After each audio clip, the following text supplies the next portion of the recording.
So hi hello friends, welcome to my channel. ఈరోజు మనం కల్కి మూవీ బ్రేక్ డౌన్ వీడియో చేయబోతున్నాం. సో ఫ్రెండ్స్, లేట్ చేయకుండా వీడియోస్ స్టార్ట్ చేసేద్దాం. So heavy go.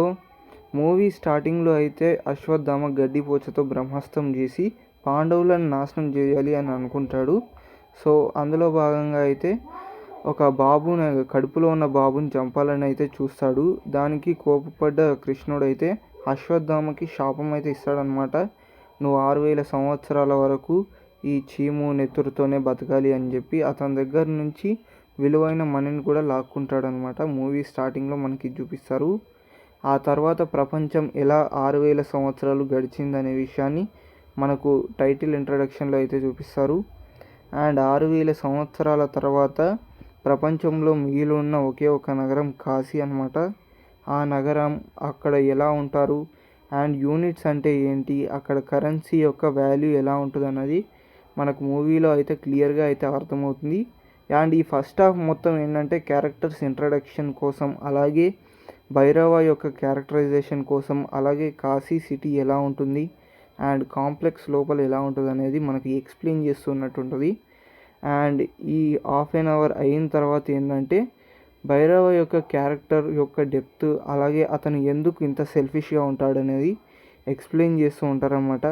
మీరు గమనించినట్టయితే భైరవ తన పాస్ట్లో అయితే అతను ఒక్కడే సెల్ఫిష్గా ఆలోచించే ఫాదర్ని పెట్టుకున్నాడు కాబట్టి, సో అతను అనాథ కాబట్టి అతన్ని పెంచిన కమాండర్ కూడా చాలా సెల్ఫిష్ అనమాట. సో తన సెల్ఫిష్ కమాండర్ తనకి ఎప్పుడు సెల్ఫిష్గా ఉండాలని నేర్పిస్తాడు. సో భైరవ కూడా అలాగే ఆలోచిస్తాడు. తన మెయిన్ గోల్ ఏంటి అంటే కాంప్లెక్స్లోకి వెళ్ళడం. సో ఇదే మూవీ మొత్తం అయితే తన గోల్లా ఉంటుంది అనమాట. ఎక్కడ అయితే కన్వర్ట్ అవ్వడు అండ్ ఎక్కడ అతను ఆ గోల్ని రీచ్ అవ్వలేకపోతానన్న భయం అతనికి ఎప్పుడు ఉంటుంది అనమాట. మనకు మూవీలో ప్రతి సీన్లో అది కనిపిస్తుంది. అండ్ కాంప్లెక్స్కి వెళ్ళాలన్న కోరిక విపరీతంగా ఉండడం వల్ల తప్పుల మీద తప్పులు చేస్తూ ఉంటాడు భైరవ. అండ్ ఫస్ట్ హాఫ్ అయ్యేసరికి మనకు అర్థమయ్యేది ఏంటంటే ఈ మూవీలో కల్కి అనే క్యారెక్టర్ కోసం భైరవ ఖచ్చితంగా వస్తాడు, అలాగే కల్కి అనే క్యారెక్టర్ని కాపాడడానికి ఉంటాడని మనకు అర్థమవుతుంది మూవీ ఫస్ట్ హాఫ్లో. అండ్ ఈ ఇంటర్వెల్ పోర్షన్ కూడా చాలా బాగుంటుంది అండ్ మంచి మంచి డీటెయిల్స్తోనైతే ఈ ఇంటర్వెల్ పోర్షన్ అనేది ఎండ్ అవుతుంది. మూవీ ఇంటర్వెల్ పోర్షన్ ఎండ్ అయ్యాక మనకు అశ్వత్థామ అయితే అమ్మని కాపాడడానికైతే వస్తాడు. అండ్ ఇక్కడ ఫైటింగ్ సీన్లో అయితే అశ్వత్థామ యొక్క పవర్స్ ఏంటి, అతను ఎంతవరకు పోరాడగలడు అనే విషయాన్ని అయితే మనం తెలుసుకుంటాం. అండ్ భైరవ కూడా చాలా స్ట్రాంగ్గా ఉంటాడనమాట. తన మెంటల్గా అండ్ ఫిజికల్గా చాలా స్ట్రాంగ్గా ఉంటాడు అండ్ స్టేబుల్గా కూడా ఉంటాడు. అండ్ అతని ఆలోచనలు ఎప్పుడు కాంప్లెక్స్ వైపే ఉంటాయి. అండ్ అతను ఫైటింగ్ స్కిల్స్ కూడా మనకి ఇక్కడ కనిపిస్తాయి. అండ్ అశ్వత్థామతో తను ఫైట్ చేస్తున్నప్పుడు ఎక్కడ భయపడ్డనమాట. అశ్వత్థామని చంపాలనుకోడు, అలా అని కొట్టాలనుకోడు. అతని యొక్క పని ఏంటంటే ఆ బౌంటీని తీసుకెళ్ళడం అంతే. అశ్వత్థామని కావాలనే ఎక్కడో ఒక చోట ఇరికిస్తాడు, అంతేగాని మూవీలో ఎక్కడ అశ్వత్థామని కోపంతో కొట్టాలని మాత్రం అనుకోడు. అండ్ అశ్వత్థామ మాత్రం చాలా సీరియస్గా అయితే ఉంటాడనమాట. అశ్వత్థామ భైరవాన్ని చంపేయాలి అని అనుకుంటాడు, కానీ అతను చంపలేకపోతాడు. తప్పించుకుని అయితే వచ్చేస్తాడు. ఈ మూవీలో అయితే మెయిన్ క్లైమాక్స్ అనేది చాలా బాగా ప్లాన్ చేశారు. యాస్కిన్ని చాలా ఇంపార్టెంట్ వర్షన్లో చూపించారు. యాస్కిన్ని కలిగా కూడా చూడవచ్చు. అండ్ ఈ కలి క్యారెక్టర్ అనేది పురాణాల్లో చాలా ఇంట్రెస్టింగ్గా ఉంటుంది. దుర్యోధనుడు వచ్చే జన్మలో కలిగా అయితే జన్మిస్తాడు అని అయితే మహాభారతంలో ఉంటుంది. ఈ కలి అనే క్యారెక్టర్ చాలా డేంజరస్గా అయితే ఉంటుంది.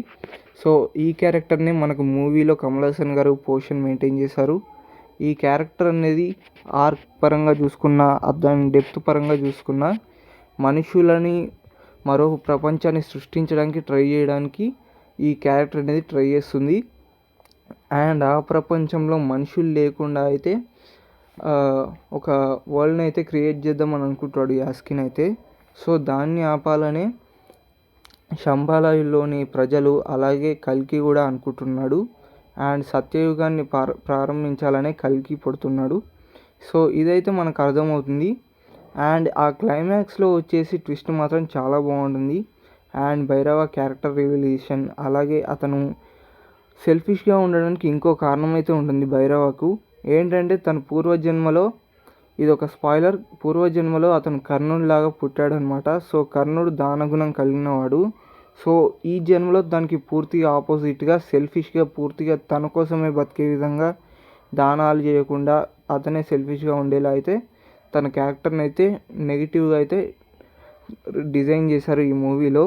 సో పోయిన జన్మలో కర్ణుడిగా ఉన్న భైరవ ఈ జన్మలో చాలా సెల్ఫిష్గా అలాగే భైరవలా అయితే జీవిస్తున్నాడు. అండ్ క్లైమాక్స్ విషయానికి వచ్చేస్తే ఓకే, క్లైమాక్స్ మాత్రం ట్విస్ట్ చాలా అన్ఎక్స్పెక్టెడ్గా అయితే ప్లాన్ చేశారు. చాలా బాగుంది ఆ ట్విస్ట్ మాత్రం. నాకేమనిపిస్తుందంటే అండ్ ఆ గాంధీవ దారిని ఎత్తగలిగేది అర్జునుడు ఒక్కడే. సో క్లైమాక్స్లో అయితే మనకు యాస్కిన్ అయితే ఆ గాంధీవ దారిని ఎత్తినట్టయితే చూపిస్తారు.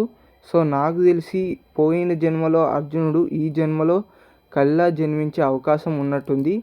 నాకు తెలిసి దుర్యోధనుడే జన్మించే అవకాశం ఉంది. కాకపోతే ఎక్కడో అర్జునుడు కూడా పార్ట్ అవ్వడం ఛాన్స్ ఉన్నట్టు అనిపిస్తుంది నాకైతే. సో ఫ్రెండ్స్, నేనైతే ఈ వీడియోలో ఈ మాత్రం బ్రేక్ డౌన్స్ అయితే చేశాను. సో మీరు మూవీ చూసినట్టయితే మీకేమనిపించిందో చెప్పండి. అలాగే మన వీడియోని ఛానల్ని సబ్స్క్రైబ్ చేసుకొని మన కంటెంట్ని ఫాలో అవ్వండి. నెక్స్ట్ వీడియోలో మళ్ళీ కలుస్తాను. Tata, bye bye, see you.